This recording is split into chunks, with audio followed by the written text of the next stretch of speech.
I'm Rachel Land and I'm here with Yoga Medicine to talk to you about twisting poses. One of the things that I love about Yoga Medicine teacher training is that it has a really strong emphasis on anatomy, but not just on anatomical theory, on teaching you how to apply what you know about anatomy to your practice and to your teaching. Now, twists are a great example of this, I think, because most of us, when we practice twists, seem to want to twist as far as possible. But when we learn about the anatomy of the spine, we can really fine-tune how we focus our practice to reap the real-world benefits of these poses. What we know about the spine is that the lower back or lumbar spine just doesn't have a great rotational capacity. Somewhere between 5 and 15 degrees is the average. And this is because of the shape of the bones and the way that they butt up against each other when we try to rotate.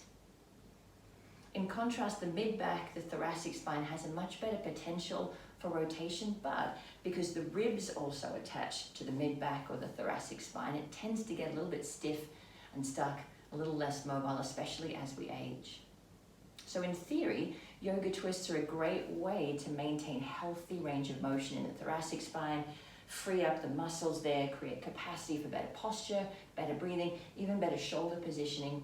The key, though, is to focus our twists on the thoracic or mid-back instead of trying to simply deepen our range. So let's play with that on our yoga mats today. If you're going to practice with me, it might help to have a yoga block handy. And when you're ready, you'll start in a comfortable upright seat. So don't mind if you're kneeling or cross-legged, you're welcome to sit on your yoga block. Find a seat that allows you to relax, and we'll just take a few breaths here to kind of feel our way into this midsection of the body, the thoracic spine on the back, and the ribs attaching to it all the way around.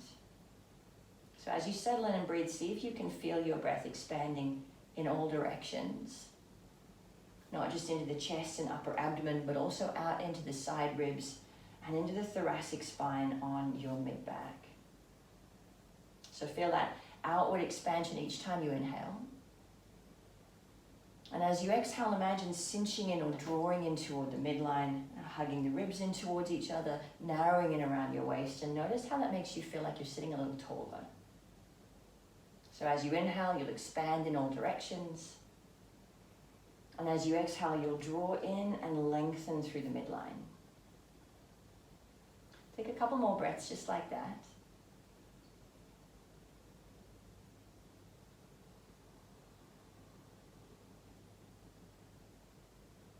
And one more.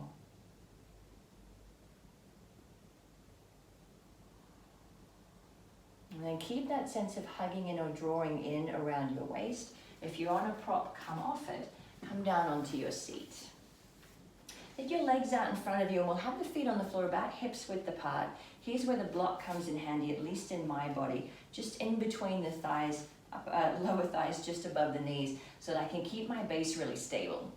So feel your feet on the floor, feel your two sit bones evenly weighted, hug in gently around the block, and then recreate that sensation of lengthening up through the midline. And your hands to prayer and lean back slightly for a modified version of Navasana or boat pose.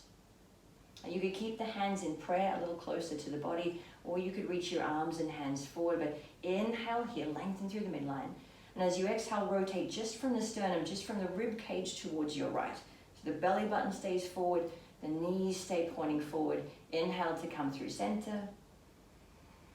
And then exhale and rotate from the rib cage towards your left.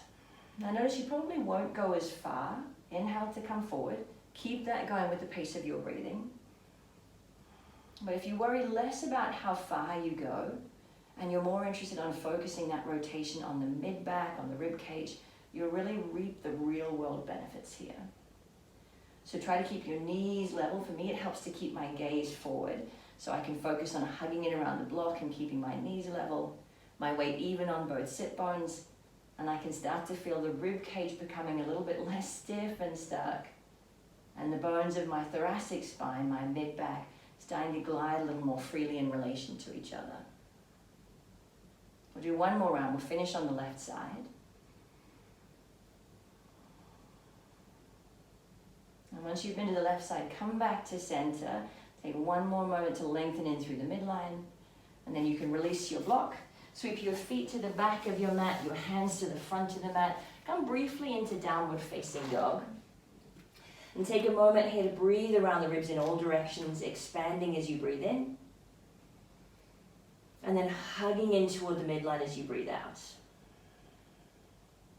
Take one more breath. And then inhale up high to your tiptoes.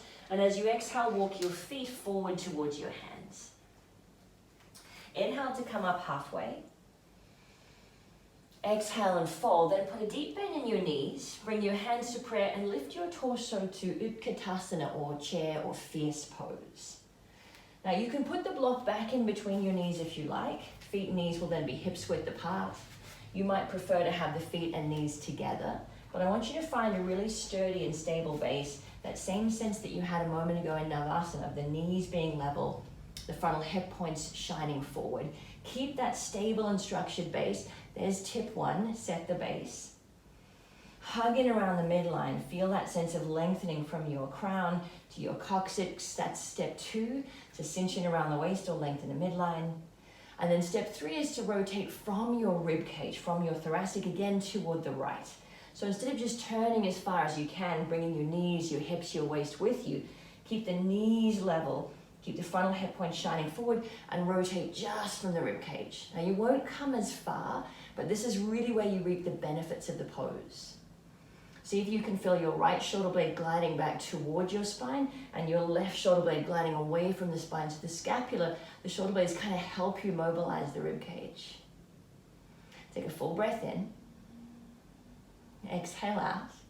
Now if you have a block between your knees, take it out. Keep your rotation. Shift your weight into your right foot and slowly step your left foot to the back of the mat.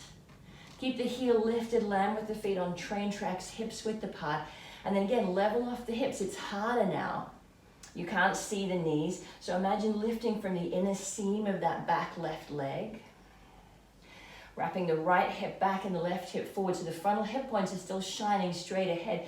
In this case, a little more toward the front corner of the mat. Now you can bring the left elbow to connect to the knee if you like, but instead of trying to deepen the twist by moving your lower back, see if you can use your shoulder blades to again mobilize your mid back. Take one more breath, all directions. Exhale out. As you inhale, bring your torso forward. Lean your weight into your right foot. Exhale your left foot next to your right. Same thing on the second side. Set the base, maybe with the block between the knees, maybe just keeping the knees level in your mind's eye. Frontal hip points shining forward. Step one, set the base. And then start to draw in around the midline like you put on a wide belt or a corset, hugging in to lift and lengthen. There's step two, lengthen the midline. Step three, keep that. Keep the knees level, keep the hips shining forward, keep drawing in around the waist, and rotate from your rib cage, from your mid back. Be willing not to go as far so that you're able to focus your attention on that thoracic spine. Notice if the right knee wants to drift forward. See if you can hug it back in line with the left, kind of creating a blueprint, a memory in your mind of how it feels when the base is level. Now keep the breath flowing. Shift your weight onto your left foot. Slowly step your right foot to the back of the mat. Again, land on the ball of the foot. Feet hips width apart like they're on train tracks or railway tracks. Try to keep those hips level. Now for me, that means wrapping the left hip toward the back of the mat.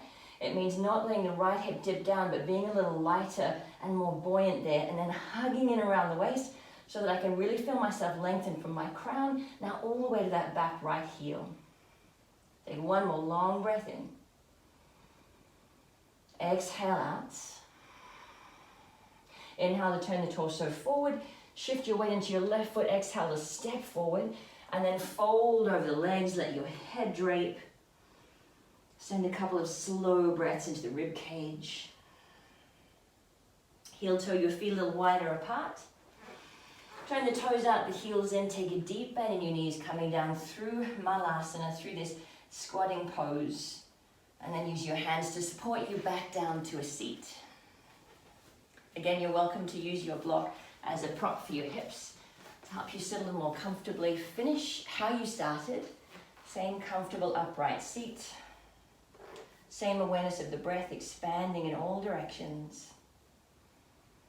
And then naturally drawing in toward the midline. Notice how you feel. the pace and the depth of your breath. Notice any warmth or mobility around your shoulders. And then if you have your eyes closed, open your eyes. Now I hope that's been helpful. Those 3 really simple tips to help you get the most out of any twisting pose, whether it's seated, standing, to stabilize the base, to lengthen through the midline, and then to focus the twist on the thoracic or mid-back. Now, if you're interested in diving a little deeper, if you want to know more, not just about the anatomy of twisting poses, but the anatomy of every family of poses, why not join a Yoga Medicine 200-hour teacher training? You'll find all of the details and the links to the Yoga Medicine website below. And if you're keen, I would love to see you there. Thank you guys. See you again soon.